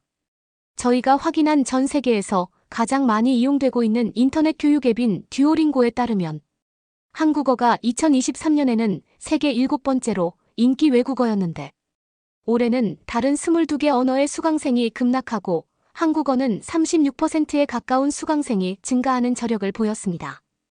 거기다 구글 트렌드에 따르면 지난 5년간 한국어에 대한 검색 총량은 4배 이상이 증가했다고 합니다. 또 한국어 능력 시험에 응시하는 응시자는 전 세계에서 33만 명 이상에 달하고 있다고 하죠. 2023년 기준 수치이니 이젠 더 높아졌겠죠. 한국어의 세계화가 중국어나 일본어는 당연하고 심지어 독일어까지도 뛰어넘었다는 결과를 보고 믿을 수가 없었습니다. 한국이 전 세계에 영향력을 널리 끼치고 있다는 건 알고 있었지만 이 정도의 저력이 있을 거라고는 몰랐거든요. 하지만 정확한 수치는 거짓말을 하지 않으니 이게 진실이라는 걸 믿어야만 했죠. 수많은 자료 조사를 거친 결과 이 프로젝트의 책임자로서 한국으로 가는 방향이 가장 좋은 선택지라는 확신을 하게 되었습니다. 팀원들의 의견도 만장일치였죠. 우리가 이동하고 사용하는 모든 것은 광고 비용에 포함되고 그 정도로 막대한 비용을 지불하는 것에 대한 책임을 팀 리더인 제가 지녀야 했습니다. 제가 이 출장에 대한 책임을 질 수 있는 방법은 바로 가장 정확하고 냉철한 리포트를 내는 것인데요. 단순히 빅데이터나 조사를 통한 결과가 아닌 직접 한국에서 그 서비스를 사용해보면서 느끼는 장단점의 스와프 분석을 통해 가장 실패 확률이 적은 결론을 도출해내야 하는 거죠. 그리고 무엇보다 한국이 어떻게 그 정도로 빠른 배달망을 구축할 수 있게 되었는지에 대한 것도 파악할 필요가 있었죠. 우리 팀은 다음 주에 바로 한국으로 가게 되었습니다. 한국에 우리 회사 지사가 있었기 때문에 회사의 숙소에서 머물고 대중교통을 이용하는 등 보통의 학생들의 생활 패턴 그대로를 따라 3주일간 생활을 해보기로 했습니다. 저에겐 이 모든 게 도박과 같은 도전이긴 했어요. 두렵지 않았다고 하면 거짓말이죠. 솔직히 그간 저는 뷰티나 패션 쪽으로만 일을 해오다가 이 정도로 예산이 큰 서비스에 책임을 맡은 건 처음 있는 일이라 기대보다 걱정이 앞섰습니다. 이걸 잘해내면 앞에 펼쳐질 날들이 꽃밭이겠지만 이걸 잘해내지 못했을 경우엔 앞이 보이질 않거든요. 여자가 이렇게 높은 책임 자리에 오르는 건 흔치 않은 일입니다.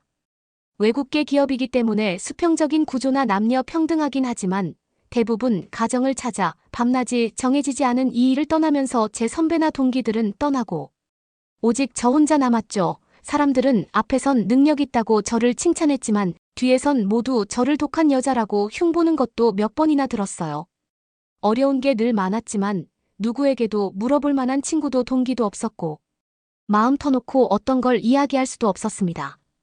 외국계 광고회사는 장점이라고 부를 수 있는 매우 수평적이고 평등한 구조를 가지고 있습니다. 누구나 경영진에게 질문을 던질 수 있고 막내도 진급을 할 수 있는 기회가 활짝 열려 있어요. 우리는 서로를 부를 때 직급을 부르지 않고 닉네임으로 부르며 상대방의 직급이 중요한 것이 아니라 그 사람이 하고 있는 업무와 거기서 보여주는 역량을 가장 중요하게 생각하는 문화를 가지고 있습니다. 좋은 점도 있죠. 육아 등 본인의 사정에 따라 출퇴근 시간을 자유롭게 조정할 수 있다는 것입니다. 성과만 보여준다면 그 사람이 어디에서 뭘 하든 별로 신경 쓰지도 않습니다. 화상회의 시스템 등을 활용하면 되고 성과 중심 사회라고 생각하시면 됩니다. 이런 점이 어떻게 보면 워라밸이 좋다는 환상을 갖게 되는 원인일 수도 있겠습니다. 쉽게 이야기해서 일할 시간과 공간을 선택하는 자유를 주지만 그에 따른 결과나 책임은 개인에게 달렸다고 생각하시면 될 것 같아요. 이런 점이 어떻게 보면 너무도 공평하고 공정하게 들리실지 모르겠지만 버티는 사람 입장으로는 죽을 맛입니다. 매일 살 얼음판 위를 걷는 기분이죠. 개인의 실적이 좋지 않은 경우엔 개선이 되지 않을 거라고 판단해 냉정하게 그 인원에게 더 이상의 기회를 주지 않습니다. 어린 나이에도 승진의 기회는 항상 열려 있습니다. 하지만 승진이 생각보다 정말 쉽지 않습니다. 그리고 신입은 잘 뽑지 않고 경력 위주로 많이 뽑습니다. 그래서 10년 넘게 동일한 직급으로 유지되는 경우도 많습니다. 수평적인 기업 문화는 성과와 실적에 대해 더 혹독하고 냉정한 평가를 요한다는 걸 뜻합니다. 갑자기 사라져버린 재수 많은 직장 선배들을 봤습니다. 그러면서 더 독해질 수밖에 없었어요. 그래서 더 제가 힘든 걸 누구에게나 티낼 수 없는 그런 사람이 되어버리고 만 것 같아요. 우린 팀원이지만 팀이 아니었습니다. 모두 각 개인의 성과를 내는 개인에 가까웠죠. 그곳에서 살아남아야만 했어요. 그래서 저는 이번에 기필코 이 프로젝트를 성공적으로 끝내고 사람들에게 증명해내야겠다. 결심을 했어요. 진짜 저의 친구 같은 관계의 동료들은 아니었기 때문에.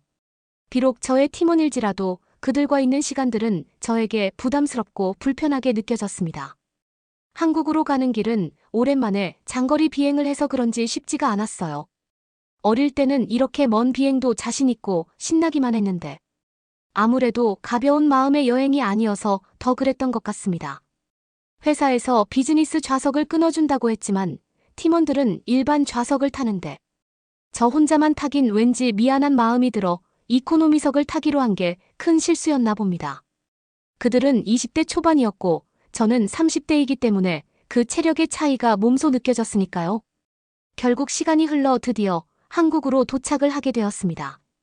어찌나 반갑던지 그 도착했다는 안내 소리가 노랫소리처럼 느껴졌을 정도예요. 일어나 드디어 스트레칭을 쫙쫙 허리를 펴고 목과 어깨를 돌렸습니다. 앞으로 펼쳐질 한국에서의 일정들을 무사히 마칠 수 있게 해달라고 팀원들이 아무도 모르게 살짝 기도도 올렸죠. 모태신앙은 없지만요. 아무나 제 기도를 들어주면 좋겠다는 마음으로요. 그동안 수많은 나라로 여행도 가고 출장도 가봤는데 한국으로의 여행은 처음이었어요. 뭐 휴가를 내는 것도 쉽진 않았으니 어쩌다 휴가가 생겼을 땐 상하이나 일본 동경에서 료칸 여행을 다녀온 게 다였으니까요. 왜냐하면 제가 이전에 다녔던 디지털러시티가 일본을 기반으로 둔 광고 회사로 일본으로 가는 여행권이 자주 나오고 그에 관련된 혜택이 좋았기 때문입니다. 한국의 공항에 대한 이야기는 익히 들어 알고 있었습니다. 그리고 미리 자료를 읽어봤을 때도 한국의 공항은 꼭 시간을 내서라도 경험을 해봐야 할 장소라고 여겨질 정도였기 때문에 한국 공항에 대해 기대를 안 할 수가 없었어요. 저와 팀원들이 처음으로 만나게 된 인천공항의 첫 모습은 마음속으로 기대했던 것보다 그 이상이었다고 표현할 수 있을 것 같습니다. 보통 기대를 가지게 되면 실제로 마주했을 때 절반 이상의 확률로 실망하게 되는 경우가 많습니다. 기대했던 것만큼 실망하게 되니까요. 사연을 쓰면서 곰곰이 생각해보니까 기대했던 것보다 기대 이상이었던 경험은 생각보다 잘 기억이 나질 않네요. 어릴 때 갔던 놀이공원 정도만 그랬던 것 같네요. 저에겐 말이죠. 한국의 인천공항에서 놀란 건 아마 유럽에서 사는 사람이거나 혹은 유럽 여행에 익숙한 사람이라면 제가 왜 이렇게 놀랄 수밖에 없고 환상적이라 표현하는 게 정확한 표현에 가까운지 아실 거예요. 유럽의 모든 건물들과 시설은 역사적인 곳들이 많습니다. 이 말은 좋게 말하면 고전적이며 역사를 간직한 역사의 산물이라 할 수 있겠지만 이용하는 사람들에게는 오래되고 낡은 낙후된 시설에 불과하긴 합니다. 늘 지저분한 대중교통이나 공공시설에 익숙해져야 하는 게 유럽 사람들입니다. 하지만 인천공항을 보자마자 우리가 여태까지 자랑스럽게 생각했던 나라의 유산들이 솔직히 이런 말을 하면 안 되지만 부끄럽기도 했어요. 그 정도로 한국의 공항은 우리나라에 비해 청결도나 쾌적함 설면에서 너무도 큰 빈부격차를 느끼게 했거든요. 저희는 미리 약속한 대로 대중교통을 타러 가기로 했습니다. 사전에 알아본 대로 외국 관광객들이 사용할 수 있는 외국인 전용 교통카드인 엠패스라 불리는 카드를 구입했습니다. 그 카드는 인천공항 안내데스크로 가면 바로 구입할 수 있었어요. 이 카드는 1일 최대 20회까지 대중교통 탑승이 가능하다고 했는데요. 1일권부터 7일권이 있습니다. 이 카드로는 대한민국 국민들과 똑같이 공항철도, 일반 열차, 서울 지선 간선 순환버스, 마을버스, 서울 심야버스, 수도권 지하철에서 모두 사용이 가능하다고 했죠. 한국인들은 역시 불편함을 편리함으로 개선해주는 사람들이라는 게 느껴졌어요. 이 카드가 요새 관광객들 사이에서 엄청 핫하게 떠오르고 있는데요.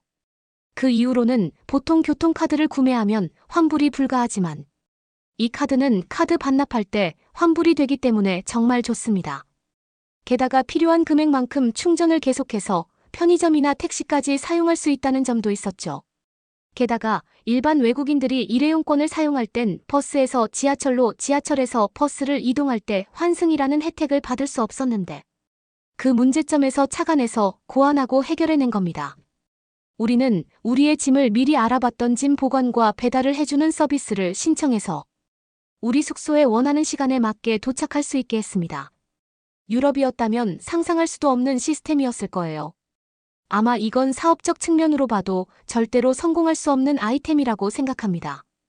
유럽 전역에는 절대로 남에게 자신의 짐을 맡기거나 잠시 들어달라고 하는 일도 없습니다. 특히 이런 큰 터미널이나 대중교통 관광지에서는 더더욱 그렇습니다. 절대로 아무나 믿어서도 안 되며 한눈을 팔아서도 안 되죠. 하지만 한국을 다녀온 사람들이 하나같이 말하더군요. 한국이라 된다고 한국이니까 믿으라고 말입니다. 그래서 저희는 그 서비스를 이용해 보기로 했고 그렇게 우리는 두 손 무거운 짐 없이 홀가분하게 지하철을 이용하러 이동할 수 있게 되었어요. 우리는 구매한 교통카드를 받아들고 공항에서부터 연결된 지하철역으로 이동을 했는데요. 무거운 짐을 들고 이동하는 사람들을 배려한 이동 방법들이 인상적이었습니다. 유럽은 짐이 많은 사람들이나 유모차를 끄는 사람, 심지어 몸이 불편해 휠체어를 타야 하는 사람들이 이용하기 어려운 시설을 가지고 있거든요. 어디를 가나 하나하나 비교하지 않을 수가 없었습니다. 비교하고 싶지 않은데 자꾸 비교할 것들만 눈에 보였죠. 아주 편하게 지하철역까지 도착했고 우리는 드디어 한국의 첫 지하철을 탑승하게 되었습니다. 우리의 목적지는 한국지사에서 운영하고 있는 팀 숙소였습니다. 우리가 가야 할 곳은 광화문이라는 역이었고 우리는 그 역을 가기 위해 지하철 노선도 앞으로 향했죠. 저와 우리 팀은 여기서부터 놀라움의 연속을 계속해서 겪어야 했습니다.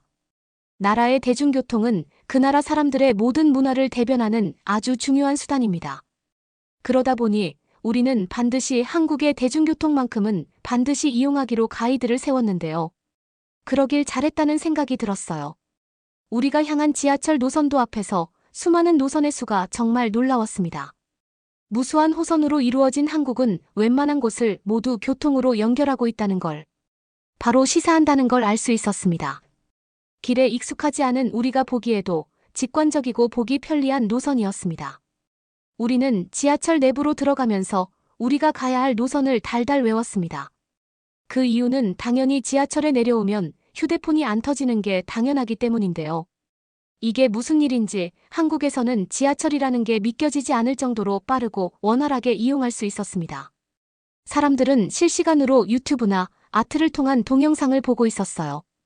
유럽에서는 당연히 끊기기 때문에 미리 다운로드한 걸 보거나 혹은 책을 꺼내고 신문을 읽는 사람이 많습니다.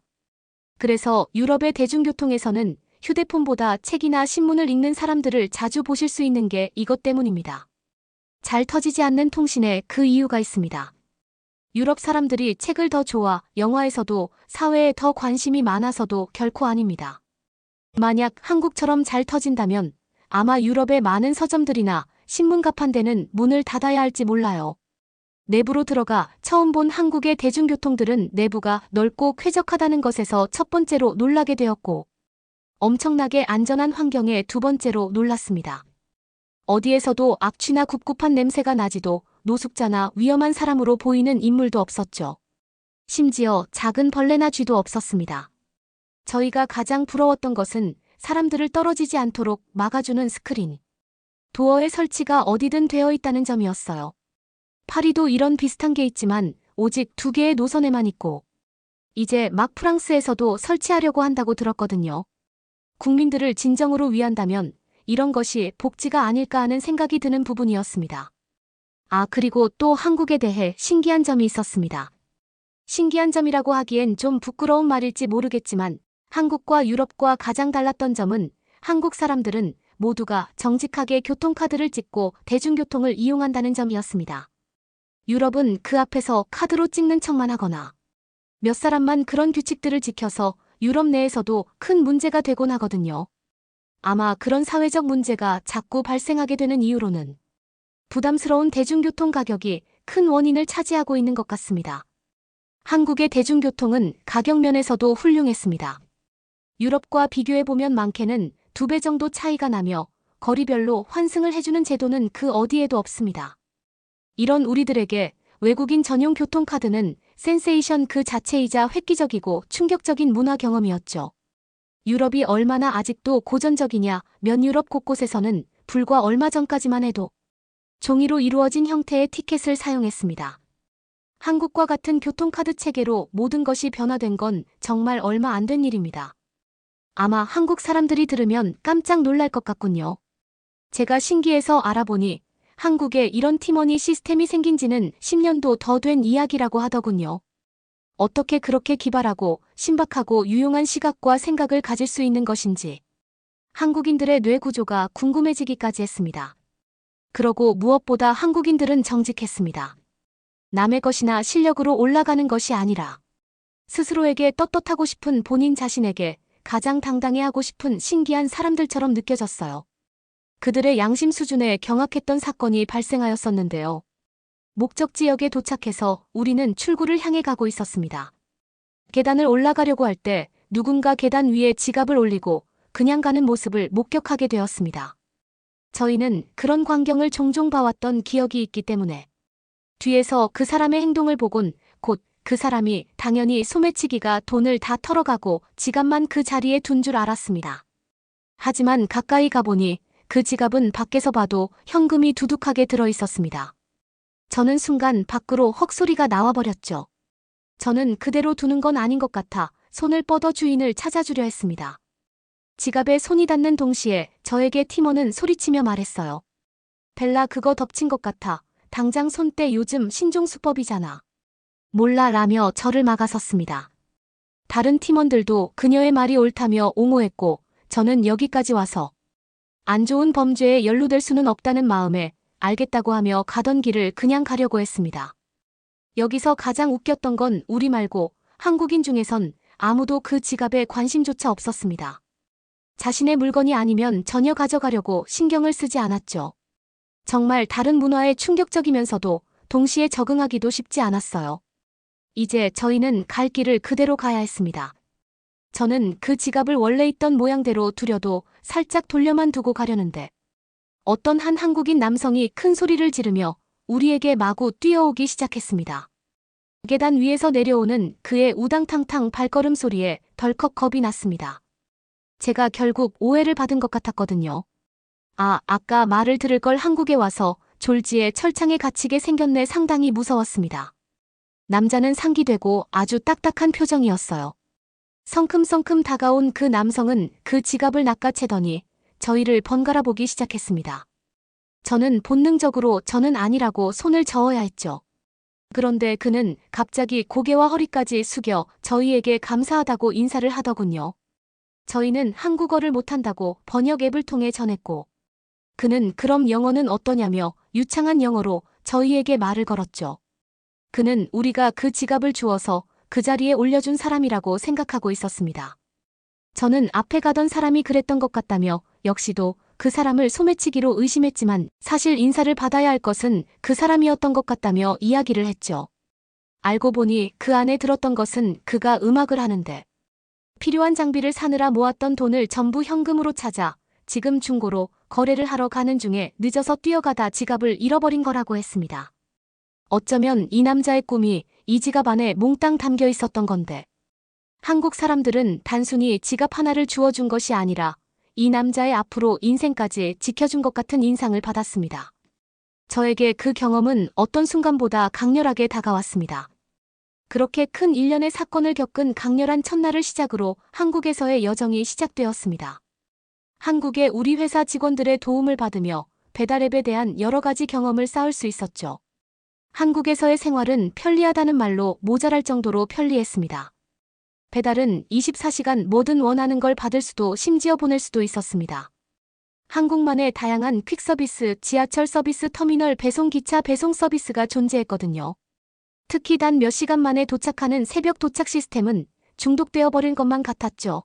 저는 이런 서비스를 접목해 우리가 하고자 하는 사업 방향성에도 추가하면 좋겠다는 아이디어를 작성했습니다. 오히려 한국의 장점들을 우리나라로 가져가 현지화시키는 작업에 힘써야겠다는 확신이 들었습니다. 직접 체험하면서 리포트하는 작업이 거의 다 맞춰갈 때쯤 한국 지사 팀원들과 마지막으로 한국식 회식이라 부르는 모임을 하기로 했습니다. 원래 유럽은 이런 문화는 거의 일절 참여하지 않기 때문에 없는 편인데 타국에서의 이색적인 경험이니 이번만큼은 모처럼 우리 팀 모두가 참여할 수 있었습니다. 생각보다 회식이라는 거 참여해보니까 즐거웠어요. 그리고 그들과 이야기하고 대화하며 저는 큰 사실을 깨닫게 되었습니다. 한국인들로만 이루어진 한국지사의 직원들은 우리나라의 직원들과 확연히 다르다는 걸 말이에요. 한국 사람들은 이상하게 상하관계나 한국의 표현으로는 선후배라는 개념이 존재했죠. 이름을 부르고 있지만 그 안에서도 묘하게 그 차이가 있었어요. 수직적인 그들의 사이에 있으면 수평적인 우리가 훨씬 더 좋아 보여야 하는 게 제가 생각했던 이론상으로는 맞는 이치였거든요. 그런데 실제로 그들 사이에서 우리들과 한국 팀들이 나란히 있으니 말할 수 없는 어떤 비교가 되었습니다. 그들 사이에서 외로움을 느꼈죠. 한국 사람들은 뭐라 할까 이끌어주고 서로를 믿고 따라가는 멘토와 멘티 같은 문화라고 해야 할까요? 이렇다 할 정의를 할 말이 여전히 떠오르지 않네요. 수직적이어 보이기도 하지만 이상하게도 그들의 사이는 끈끈해 보이기도 했어요. 후배라는 사람이 힘들어 보이는 순간마다 조용히 듣던 선배라는 사람은 그 후배가 해결해 나갈 수 있도록 여러 방법들을 제시해주고 여러 갈래를 알려주더군요. 늘 어디로 가야 할지 몰라 길을 잃은 것 같은 채 방황했던 저에게는 단 한 번도 저런 나침반 같은 존재가 없었거든요. 꽤 긴 사회생활을 하면서도 단 한 번도 받아보지 못했던 그들의 모습에 솔직히 적잖은 충격을 받았습니다. 우리 팀원들은 그런 한국인들의 태도를 이해할 수 없다고 했어요. 어차피 모두가 경쟁자인데 왜 저렇게 잘해주는지 가식처럼 느껴진다고 하는 사람도 있었죠. 하지만 저는 알 수 있었어요. 말 속에 그들의 진심은 저처럼 부러워하고 있다는 걸 말입니다. 저도 제 팀원들 나이 때는 애써 저렇게 말하곤 했거든요. 한국에서의 시간은 너무도 색다르고 즐거워 시간이 가는 줄도 모르고 출정 일정을 순식간에 보내게 되었습니다. 다시 회사로 돌아와 우리 팀은 리포트를 작성하며 성공적으로 한국이란 나라가 누리고 있는 막강한 서비스와 인프라에 대한 프레젠테이션을 성공적으로 마쳤습니다. 실제로 저희가 지내보면서 느낀 것들이라 데이터로만 보는 것과는 압도적이게 차이가 있었죠. 그래서 이번에 저희에게 이 기획을 맡긴 회사에서는 한국지사에 있는 한국인 직원들을 본사로 발령을 요청해 유럽에서 한국처럼 유용하고 편리할 수 있게 하려면 어떤 문제들을 개선해 나가야 하는지 함께 방안을 짜고 마케팅 전략을 수립해 세워갈 예정입니다. 그리고 그들이 이번에 제 팀원들로 오게 된다면 저는 한 번 더 한국식 회식을 해볼까 생각하고 있어요. 그리곤 만약 예전에 연약하던 저처럼 힘들어 보이는 팀원이 있다면 망설이지 않고 다가가 제가 그맘때쯤 느꼈던 마음을 함께 공유하고 앞으로 나아가는 힘을 내라고 이야기하고 싶네요. 저에겐 나침반이 되어줄 수 있는 사람이 아무도 없었지만 상관없어요. 이젠 제가 그런 사람이 되어주면 된다고 생각을 바꾸게 되었으니까요. 여러분도 사회에서 만난 사람에게 질렸거나 혹은 상처를 받으신 경험이 있으시다면 꼭 한국으로 여행을 다녀와 보시길 바랄게요. 아주 특별한 그곳은 어떤 것이든 무조건 당신에게 무언가 깨닫게 해줄 거거든요.